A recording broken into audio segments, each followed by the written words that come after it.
Olá, mulheres, Evelyn Maciel falando. Vamos à leitura do primeiro capítulo do livro Campo de Batalha da Mente, da autora Joyce Meyer. A mente é o campo de batalha. Porque a nossa luta não é contra o sangue e a carne. Não estamos combatendo apenas contra oponentes físicos, e sim contra os despotismos, os principados e potestades, contra os espíritos mestres que são dominadores deste mundo tenebroso, contra as forças espirituais do mal nas regiões celestes sobrenaturais. Efésios 6, versículo 12, grifos da autora. Nessa passagem, vemos que estamos em uma guerra. Um estudo cuidadoso desse verso nos informa que nossa guerra não é contra outros seres humanos, mas contra o mal e seus demônios. Nosso inimigo, Satanás, tenta nos derrotar com estratégia e engano mediante planos bem elaborados e engano deliberado. O diabo é um mentiroso. Jesus chamou-o de o pai das mentiras e de tudo o que é falso, em João 8,44. Ele mente para você e para mim. Ele nos diz coisas sobre nós mesmos, sobre outras pessoas e sobre as circunstâncias que simplesmente não são verdadeiras. Ele não nos diz, entretanto, a mentira toda de uma vez. Ele começa bombardeando nossa mente com um padrão astuciosamente delineado de pequenos pensamentos importunos, suspeitas, dúvidas, medos, perguntas, questionamentos e teorias. Ele se move vagarosa e cautelosamente, afinal de contas, planos bem elaborados tomam tempo. Lembre-se, ele tem uma estratégia para sua guerra. Ele tem nos estudado há um longo tempo. Ele sabe do que gostamos e do que não gostamos. Conhece nossas inseguranças, nossas fraquezas e nossos medos. Sabe o que mais nos aborrece. Ele está pronto para investir o tempo que for necessário para nos derrotar. Um dos pontos fortes do diabo é a paciência. Demolindo fortalezas. Porque as armas da nossa milícia não são carnais, armas de carne e sangue, e sim poderosas em Deus, para destruir e derrotar fortalezas, anulando sofismas, visto que refutamos argumentos e teorias e questionamentos, e toda altivez e superioridade que se levanta contra o verdadeiro conhecimento de Deus e levando cativo todo pensamento e propósito à obediência de Cristo, o Messias, o ungido, 2 Coríntios 10, do 4 ao 5, com grifos da autora. Satanás tenta estabelecer fortalezas em nossa mente, mediante uma estratégia cuidadosa e engano astuto. Uma fortaleza é uma área na qual somos mantidos escravizados, em prisão, em decorrência de certa forma de pensar. Nessa passagem, o apóstolo Paulo nos diz que temos as armas de que precisamos para dominar as fortalezas de Satanás.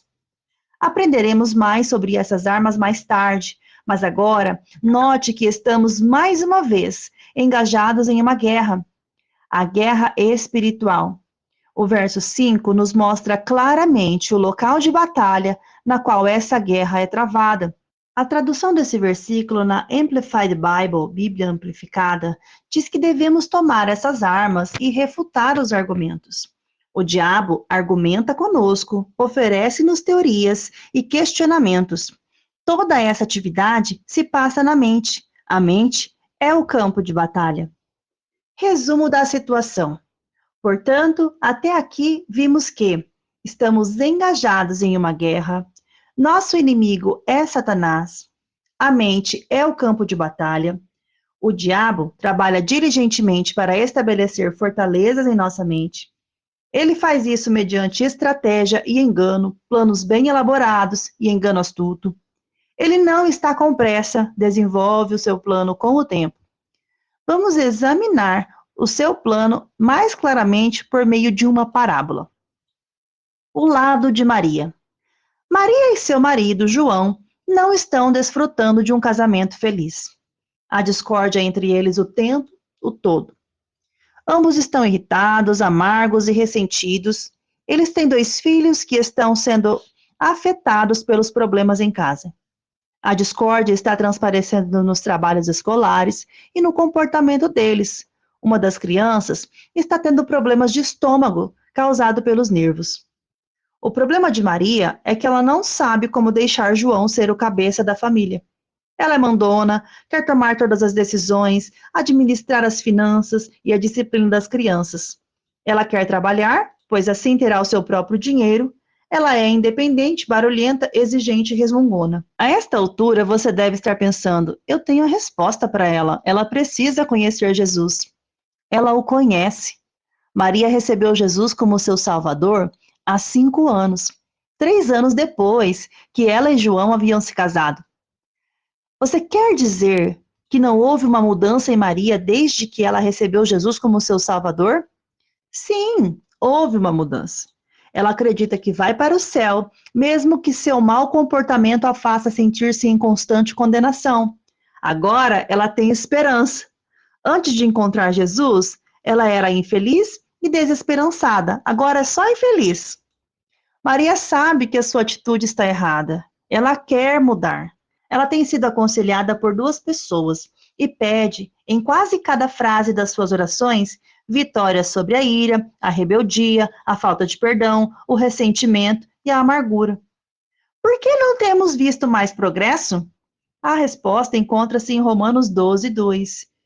E não vos conformeis com este século, este mundo modelado e adaptado aos seus costumes superficiais, mas transformai-vos pela completa renovação da vossa mente, por seus novos ideais e novas atitudes, para que experimenteis por vós mesmos qual seja a boa, agradável e perfeita vontade de Deus, aquilo que é bom e aceitável e perfeito à vista dele para vós. Grifos da autora. Maria tem fortalezas em sua mente. Elas têm estado lá por anos. Ela nem mesmo entende como elas foram parar lá. Ela sabe que não deveria ser rebelde, mandona, resmungona, etc. Mas não sabe o que fazer para mudar sua natureza. Parece que simplesmente reage diante de certas situações de forma inconveniente, porque não consegue controlar suas ações. Maria não pode controlar suas ações porque não controla seus pensamentos. Ela não controla seus pensamentos porque eles são fortalezas que o diabo colocou bem cedo em sua mente. Satanás começa a desenvolver seus bem elaborados planos e a semear seu engano deliberado em uma idade bem tenra. No caso de Maria, seus problemas começaram há muito tempo, na infância.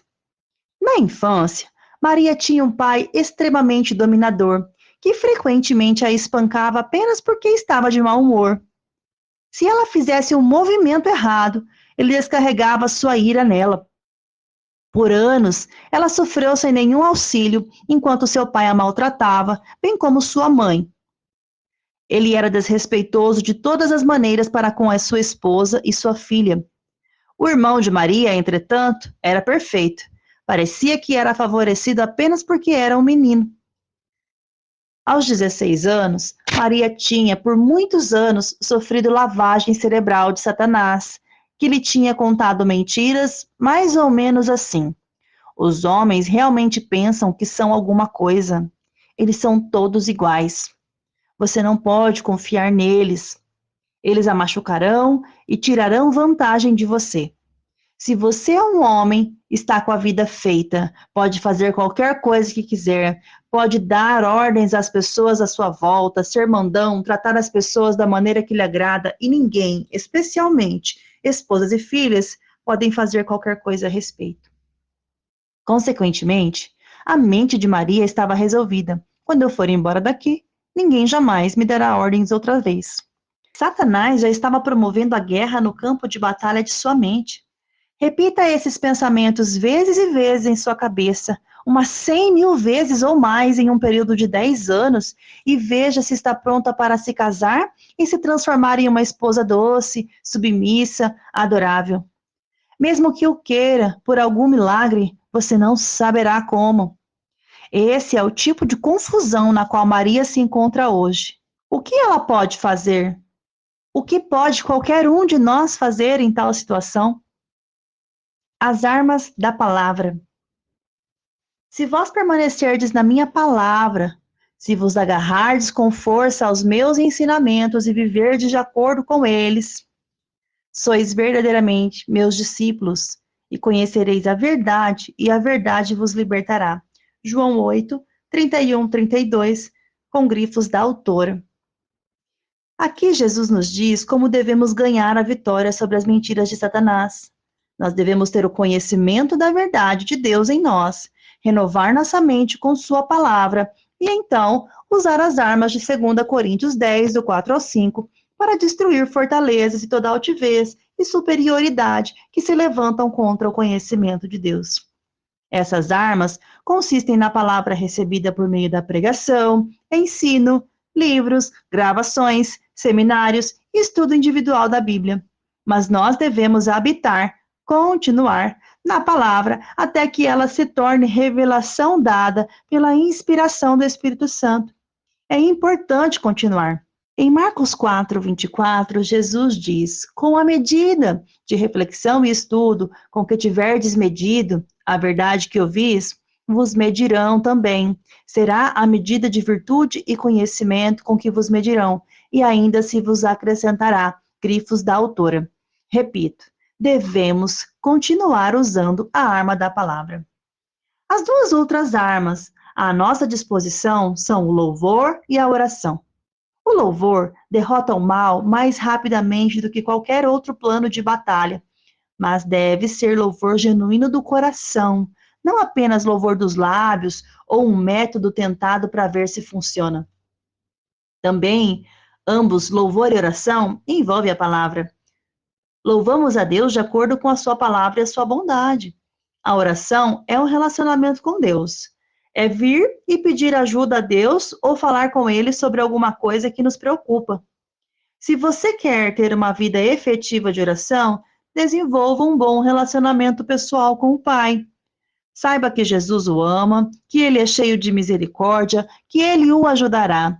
Conheça Jesus, Ele é seu amigo, Ele morreu por você. Conheça o Espírito Santo, Ele está com você todo o tempo como seu ajudador. Deixe-o ajudá-lo. Aprenda a encher suas orações com a palavra de Deus. A palavra de Deus e as nossas necessidades são a base pela qual vamos a Deus. Então, nossas armas são a palavra usada de várias formas. Como Paulo nos diz em 2 Coríntios, nossas armas não são armas carnais, elas são espirituais. Precisamos de armas espirituais porque estamos combatendo espíritos mestres, sim, o próprio diabo.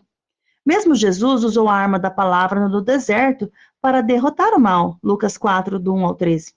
Cada vez que o diabo mentia a Jesus, ele respondia, está escrito, e citava a palavra. À medida que Maria aprender a usar suas armas, ela começará a destruir as fortalezas que foram construídas em sua mente. Ela conhecerá a verdade que a libertará. Ela verá que nem todos os homens são como seu pai terreno. Seu marido João não é. Ele a ama muito. O lado de João. O outro lado da história envolve João. Ele também tem problemas que contribuem para a situação com que ele e Maria deparam no casamento dele, no lar e na família. João deveria estar tomando seu lugar como chefe da família. Deus quer que ele seja o pastor do seu lar. João também é nascido de novo e conhece a ordem correta para a vida familiar. Ele sabe que não deveria permitir que a esposa administrasse a casa, as finanças, a vida das crianças e a dele. Ele sabe tudo isso, mas não faz nada a respeito, a não ser sentir-se derrotado e voltar-se para a TV e para os esportes. João está se escondendo da responsabilidade porque ele odeia o confronto. Ele prefere tomar uma atitude passiva pensando, bem, quem sabe se eu deixar a situação como está, ela se conserta por si mesma? Ou ele se desculpa por fazer alguma coisa ao dizer, vou orar sobre isso. Claro que a oração é uma coisa boa, mas não se for apenas uma maneira de fugir da responsabilidade.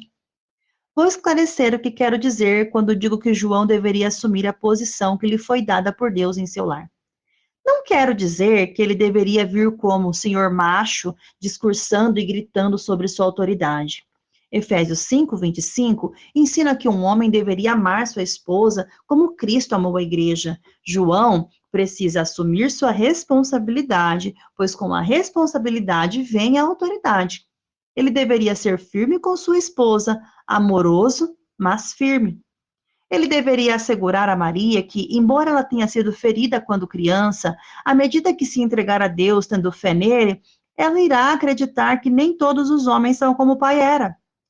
João deveria estar fazendo muitas coisas, mas, como Maria, ele também tem opiniões já formadas que abrem portas para que o diabo as mantenha. Há também uma batalha se travando na mente de João. Como Maria, ele também sofreu abuso na infância. Sua mãe dominadora sempre dizia: João, você é um desastre, você nunca será nada.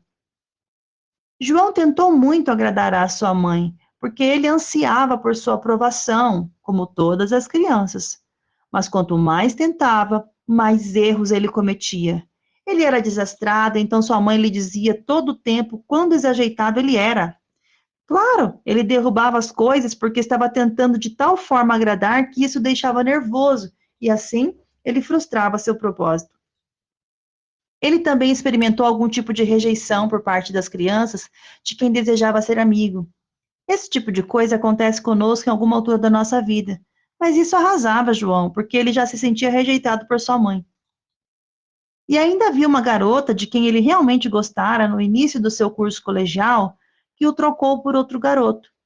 No momento em que todas essas coisas estavam registradas na vida de João, o diabo havia trabalhado nele, construindo fortalezas em sua mente por anos e anos. João simplesmente não teve coragem para ser outra coisa senão alguém quieto, tímido e introvertido. João é uma pessoa apagada porque simplesmente prefere não atrair atenções. Por anos ele tem pensamentos em relação a si próprio mais ou menos assim: não faz sentido dizer a ninguém o que você pensa, ninguém ouvirá mesmo.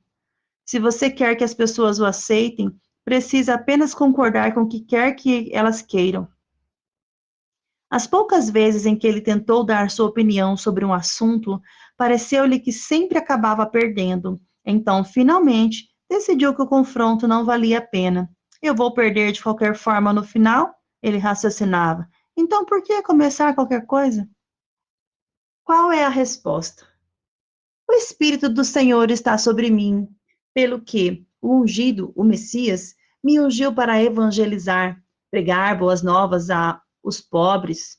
Enviou-me para proclamar libertação aos cativos e restauração da vista aos cegos, para pôr em liberdade os oprimidos, os tiranizados, machucados, esmagados e quebrados pela calamidade, e a apregoar o ano aceito e aceitável do Senhor, o dia quando a salvação e os favores graciosos de Deus abundam profusamente. Lucas 4, do 18 ao 19, com grifos da altura.